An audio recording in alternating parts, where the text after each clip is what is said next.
திருப்பாடல்கள் 149 1 6 மற்றும் 9 முடிய.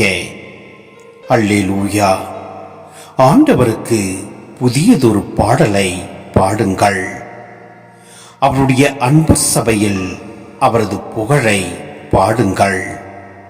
இஸ்ரேல் தன்னை உண்டாக்கினவரை குறித்து மகிழ்ச்சி கொள்வதாக. சீயோனின் மக்கள் தம் அரசரை முன்னிட்டு களி கூறுவார்களாக. நடனம் செய்து அவரது பெயரை போற்றுவார்களாக.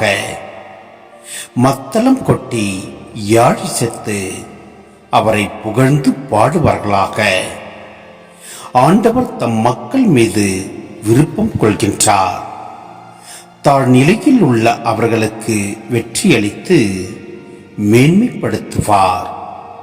அவருடைய அன்பர் மேன்மையடைந்து களி கூறுவாராக. மெத்தைகளில் சாய்ந்து மகிழ்ந்து கொண்டாடுவாராக. அவர்களின் வாய் இறைவனை ஏத்தி புகழட்டும். அவர்களின் கையில் இருபுறமும் கூர்மையான வாள் இருக்கட்டும். முன்குறித்து வைத்த தீர்ப்பை அவர்களிடம் நிறைவேற்றுவார்கள். இத்தகைய மேன்மை ஆண்டவர் தம் அன்பர் அனைவருக்கும் உரித்தானது. அல்லேலூயா.